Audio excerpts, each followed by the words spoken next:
Hi everyone, welcome back to my YouTube channel Smile Classes, and as you all know, I am your tutor Muskan. In today's video, we are going to learn about main role of pro and prebiotics in pregnant women, infants and senior citizens. इससे पहले हम पढ़ चुके थे sources, prebiotics, probiotics सब पढ़ चुके हैं. This may be going to be last video related to pro and prebiotics. तो बिना टाइम वेस्ट करते हुए चलो जल्दी से स्टार्ट करते हैं. इन्फेंट्स, सबसे पहले इन्फेंट्स में बात करते हैं. प्रोबायोटिक और प्रीबायोटिक किस तरह से इन्फेंट्स में रोल प्ले करते हैं. Many baby food manufacturers are adding prebiotic and probiotic to food. अब बहुत सारे फूड मैन्युफैक्चरर्स ऐसे हैं, बहुत सारे क्या मोस्टली सभी क्या करते हैं, प्रीबायोटिक और प्रोबायोटिक फूड में ऐड करते हैं. A very common occurring infection in infants is diarrhoea. सबसे कॉमन इन्फेक्शन जो हम इन्फेंट्स में देखने को मिलता है वो क्या है, डायरिया है. और ये क्योर कैसे होता है, देखो. They can be cured by feeding breast milk as it contains बाइफिडोबैक्टीरियम.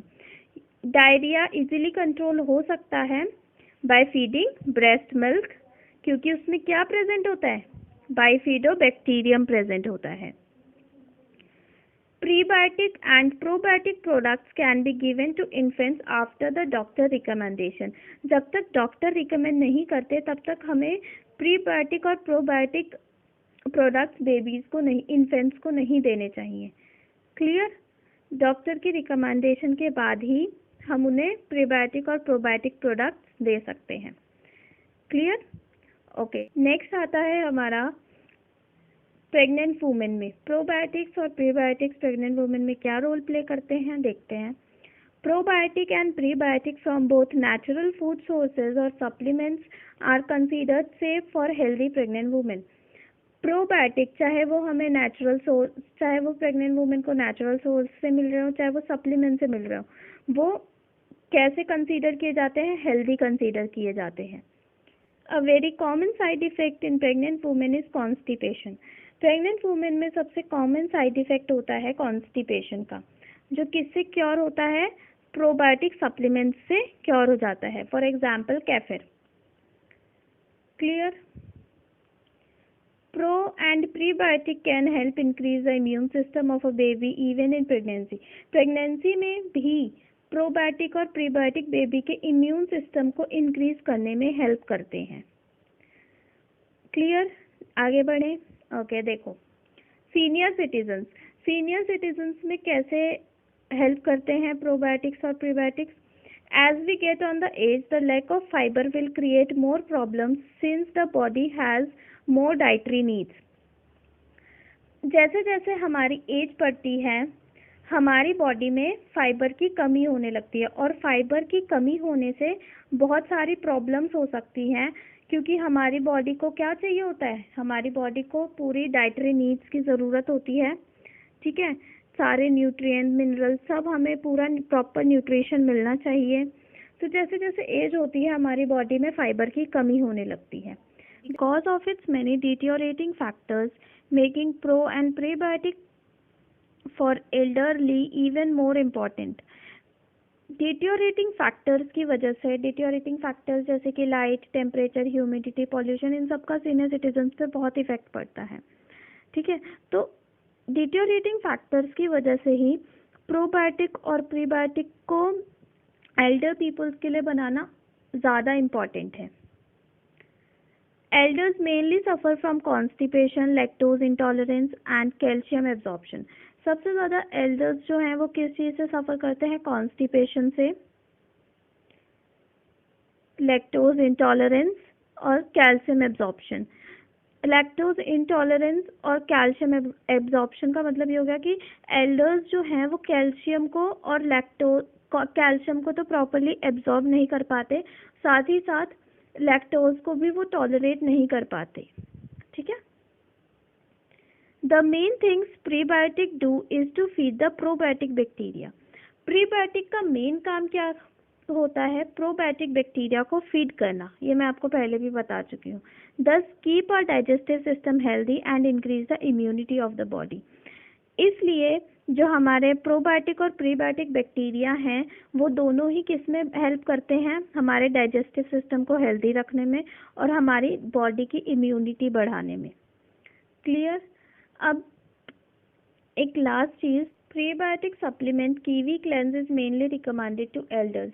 Kiwi Klenz कैसा है, प्रीबायोटिक सप्लीमेंट है, ये ज़्यादातर एल्डर्स के लिए रिकमेंड किया जाता है। ओके, नेक्स्ट देखते हैं, हम कंक्लूजन की बात करते हैं। अब तक हम पढ़ते आ रहे हैं प्रीबायोटिक क्या होता है, प्रोबायोटिक क्या होता है, उनके सब कुछ देख लिया, एडवांटेजेस, डिसएडवांटेजेस, साइड इफेक्ट्स, उनके काम क्या होते हैं, वो कैसे वर्क करते हैं, सब कुछ देख लिया।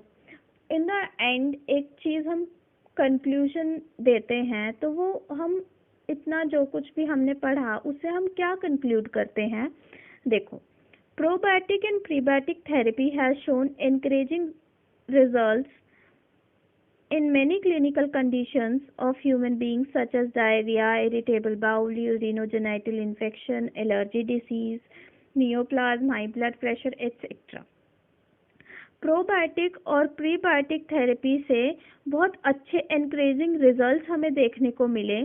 जैसे ह्यूमन बींग्स हैं जो जिनको प्रॉब्लम्स हैं, कौन कौन सी, डायरिया हो गया, इरिटेबल बाउल हो गया, urinogenital infection, allergy disease, neoplasm, high blood pressure, जिन भी ह्यूमन बींग्स को ये प्रॉब्लम है उसमें प्रीबायोटिक और प्रोबायोटिक का बहुत इफेक्टिव रोल है इन डिसीजेस को क्योर करने में। Clear. Since probiotic are live microorganisms, it is possible that may result in infection in the host. अब जैसे कि हमें पता है प्रोबायोटिक्स क्या है, लाइव माइक्रोऑर्गेनिजम्स हैं, गुड बैक्टीरिया कहते हैं हम प्रोबायोटिक्स को।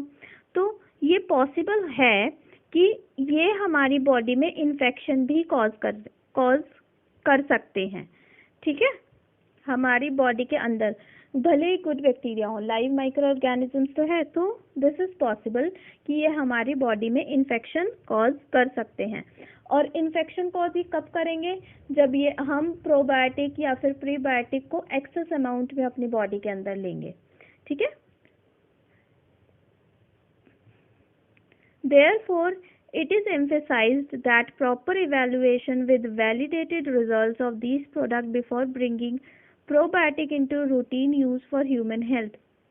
इसलिए पूरी तरह से हमें क्या करना चाहिए, उसको इवैल्यूएट करना चाहिए और देखना चाहिए कि मतलब ये हमारे लिए सही है।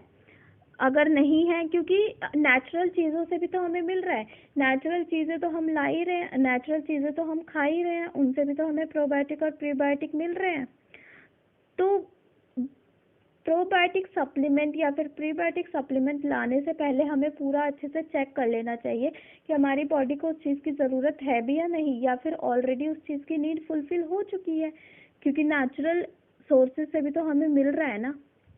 दैट्स वाई प्रोबायोटिक सप्लीमेंट और प्रीबायोटिक सप्लीमेंट लाने से पहले ये चीज़ें अच्छे से हमें पता होनी चाहिए। Well, that's all for today. I hope आपको समझ आ गया होगा, और ये शायद लास्ट ही वीडियो होगी हमारी प्रोबायोटिक्स और प्रीबायोटिक्स से रिलेटेड। तो तब तक के लिए bye bye and wait for my next video.